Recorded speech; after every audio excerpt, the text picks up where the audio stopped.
की दिग्गज IT company Wipro का ऑफर लेटर लेने के बाद कंपनी ने कर्मचारियों को बड़ा झटका दे दिया। कंपनी ने कर्मचारियों की सैलरी में लगभग 50% की कटौती करने का ऐलान कर दिया। यानी कि जितनी सैलरी पर विप्रो ने ऑफर लेटर दिया था, अब ज्वाइनिंग आधी सैलरी में करवाने की बात कही जा रही है। क्या है ये पूरा मामला, पहले इस रिपोर्ट में देखिए, फिर इस मुद्दे पर करेंगे चर्चा।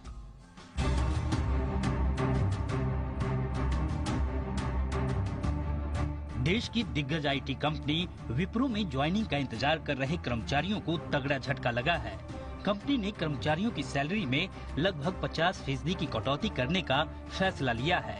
ये जानकारी कंपनी ने ईमेल के जरिए दी है। इस ईमेल में कंपनी ने कैंडिडेट से कहा कि हमारी इंडस्ट्री में दूसरों की तरह हम ग्लोबल इकोनॉमिक और कस्टमर्स की जरूरतों का आकलन करते हैं। हमारी हायरिंग इस बात पर निर्भर करती है, हम आपकी प्रतिबद्धता और धैर्य की सराहना करते हैं। हम आपके लिए सही अवसरों की पहचान करने का प्रयास करते हैं। इस समय हमारे पास 3.5 लाख पर एनम के पैकेज पर कुछ प्रोजेक्ट इंजीनियर रोल्स के लिए पद खाली हैं। हम अपने सभी वेलोसिटी ग्रेजुएट्स को 2023 बैच में इन नौकरियों को चुनने का अवसर प्रदान करना चाहते हैं। कंपनी ने आगे कहा कि अगर कोई कैंडिडेट इस ऑफर को एक्सेप्ट करता है तो उसे मार्च से ऑन बोर्ड कर दिया जाएगा और इसके पहले के सभी ऑफर्स को खत्म माना जाएगा। हम आपको इस अवसर का लाभ उठाने के लिए प्रोत्साहित करते हैं। अगर कोई कैंडिडेट इस ऑफर को मंजूर नहीं करना चाहता तो वो अपने ओरिजिनल ऑफर को जारी रख सकते हैं। कंपनी के ईमेल में कहा गया है, हालांकि हम डेट ऑफ ज्वाइनिंग को लेकर कोई वादा नहीं कर सकते, क्योंकि हमारी भर्ती योजना मौजूदा आर्थिक माहौल और ग्राहकों की जरूरतों के आधार पर तय की जा रही है। इधर आईटी कर्मचारियों की यूनियन NITES ने कंपनी के इस फैसले का विरोध किया है और इस तरह के फैसलों को गलत बताया है। साथ ही कंपनी को फैसला वापस लेने की बात कही है। ब्यूरो रिपोर्ट, जी मीडिया।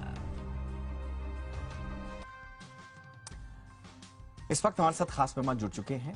नाइट्स यानी कि national information technology employees senate के फाउंडर प्रेसिडेंट हरप्रीत सिंह सलूजा। हरप्रीत जी, बहुत बहुत स्वागत है सर आपका। अब कंपनी ये कह रही है कि साहब हम तो जो दूसरी इंडस्ट्री है वही कर रहे हैं, हम तो ग्लोबल इकोनॉमीज, कस्टमर नीड्स, इन सब का अध्ययन कर रहे हैं और फिर उसके हिसाब से हम अपने हायरिंग प्लान्स बनाते हैं। आप कह रहे हैं कि साहब ये अनफेयर है और साथ ही साथ में ये principle of fairness and transparency के खिलाफ है। क्यों आपको ऐसा लग रहा है?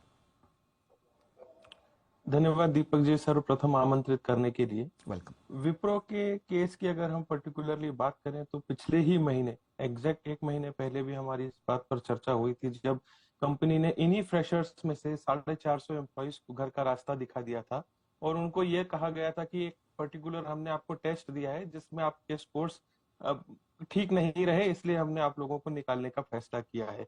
हालांकि ये बात देखने लायक है कि सितंबर 2021 में इन कर्मचारियों को इंटरव्यू लेने के बाद, टेस्ट लेने के बाद में ऑफर लेटर प्रदान किए गए, जो कि फरवरी 2022 आते आते तक इनको ये कहा गया कि आपको अगले 3 महीने के लिए या तो अनपेड इंटर्नशिप करनी पड़ेगी या फिर हमारे पास में आपको 40,000 रुपए देने पड़ेंगे और एक ट्रेनिंग 3 महीने की आपको करनी पड़ेगी, जिसमें से कई कर्मचारियों ने अनपेड इंटर्नशिप करने का फैसला लिया। उसके बाद में 6 महीने बाद में कंपनी ने इन कर्मचारियों को एक ईमेल भेजा और कहा कि एक पर्टिकुलर प्रोग्राम है वेलोसिटी, अगर आप इसमें अच्छे स्कोर्स लेकर आएंगे तो आपको जो हमने 3.5 लाख का पैकेज ऑफर किया है, इसमें हम आपको 6.5 लाख रुपए का पैकेज पर एनम का देंगे। ये वेलोसिटी ट्रेनिंग प्रोग्राम ना इसका नाम? जी हाँ। फिर 6.5 लाख रुपए का पैकेज इन लोगों को जब मिला, वो टर्बो कैंडिडेट उसको नाम दिया गया और जब ये टर्बो कैंडिडेट्स को 6.5 लाख रुपए का ऑफर लेटर प्राप्त हुआ, उसके बाद से वो आज दिन तक ऑनबोर्डिंग की प्रतीक्षा कर रहे हैं। उन्हें ज्वाइनिंग डेट मिली नहीं। पिछले महीने में 450 एम्प्लॉइज को इन्हीं में से जो फ्रेशर्स थे उनमें से निकाल दिया गया और उसके 1 महीने बाद ही कंपनी ने इन कर्मचारियों को ईमेल भेजा और उनको बताया गया कि अब हमारे पास में जो 6.5 लाख रुपए पैकेज वाले जो काम करने वाले कर्मचारी चाहिए थी, अब हमें उनकी जरूरत नहीं है। जो 3.5 लाख रुपए के पैकेज पे काम करने वाले कर्मचारी हैं, हमें उनकी जरूरत है। तो सितंबर 2022 से जो लोग 3.5 लाख का ऑफर लेटर लेकर बैठे हैं, उनकी क्या गलती है, या उनसे ऐसा क्या गलत काम हुआ, क्या उनकी एजुकेशन मतलब पर्याप्त नहीं है।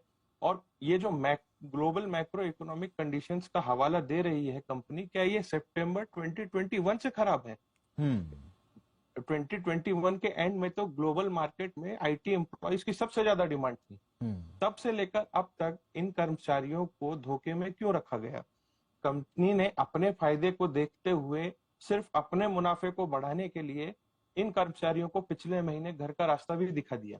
बट इनका ये कहना है, ये हवाला दे रहे हैं हरप्रीत जी, ये दे रहे हैं कि साहब हम तो मैक्रो एनवायरनमेंट जो हुआ है, जियोपॉलिटिकल सिचुएशन शायद इससे जोड़ना चाह रहे हैं वो, और साथ ही साथ जो हमारी बिजनेस नीड्स हैं, हो सकता है जब ऑनबोर्डिंग प्रोसेस शुरू हुई हो उस समय इनकी बिजनेस नीड्स या जो मैक्रो एनवायरनमेंट है वो कुछ और रहा हो।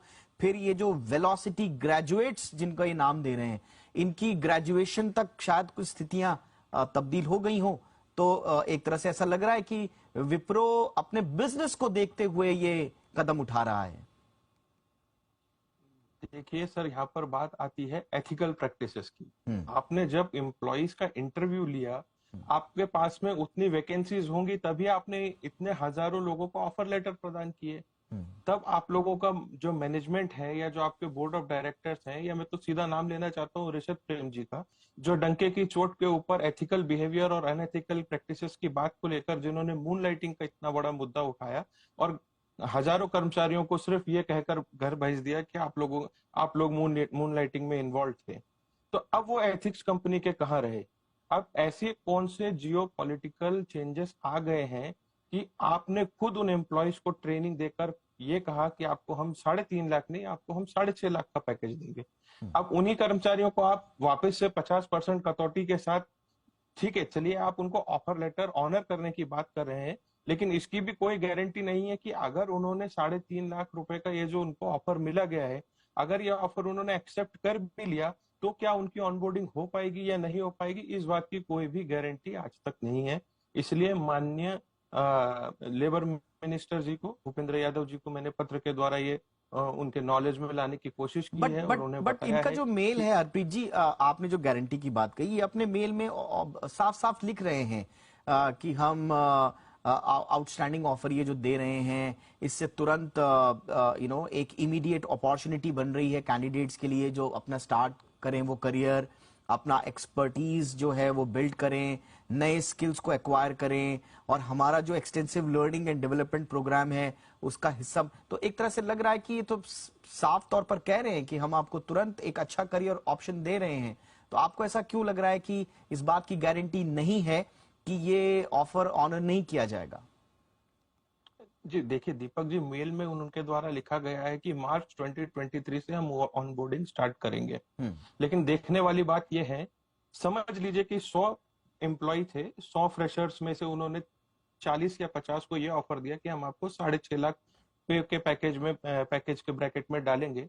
तो जो सितंबर 2022 से 3.5 लाख का ऑफर लेकर जो वेट कर रहे हैं, और अगर कंपनी आज ये बोल रही है कि ये अपॉर्चुनिटी सेम उन्हीं 3.5 लाख के पे ब्रैकेट वालों के लिए है, तो जो सितंबर से वेट कर रहे हैं उन्हें ये अपॉर्चुनिटी क्यों नहीं प्रदान की गई? जिनके पास 6.5 लाख रुपए का ऑफर है उन्हीं को क्यों ये अपॉर्चुनिटी प्रदान की गई कि आप 3.5 लाख के ब्रैकेट में आ जाइए तो हम आपको ऑनबोर्ड कर लेंगे? तो जो ऑलरेडी वेट कर रहे हैं 3.5 लाख के पे ब्रैकेट वाले, उनका क्या होगा? या वो उनको जो एक नाम दिया गया है, एलिट टर्म दिया गया है कि वो एलिट कैंडिडेट्स है, तो उन एलिट कैंडिडेट्स की क्या गलती है कि उनको तो ये प्रावधान ही नहीं दिया गया, उनको तो कंपनी की तरफ से कोई इंफॉर्मेशन ही नहीं प्रदान की जा रही है कि उनकी ऑनबोर्डिंग होगी कब। अच्छा। और जब आपके पास में एक 3.5 लाख के पे पैकेज वाला ब्रैकेट ऑलरेडी एक पूल आपके पास एम्प्लॉइज का है, तो फिर 6.5 लाख के जिनको आपने पे पैकेज ऑफर किया है उनको नीचे करके लाने में, मतलब मुझे ये समझ में नहीं आ रहा कि कंपनी करना क्या चाह रही है।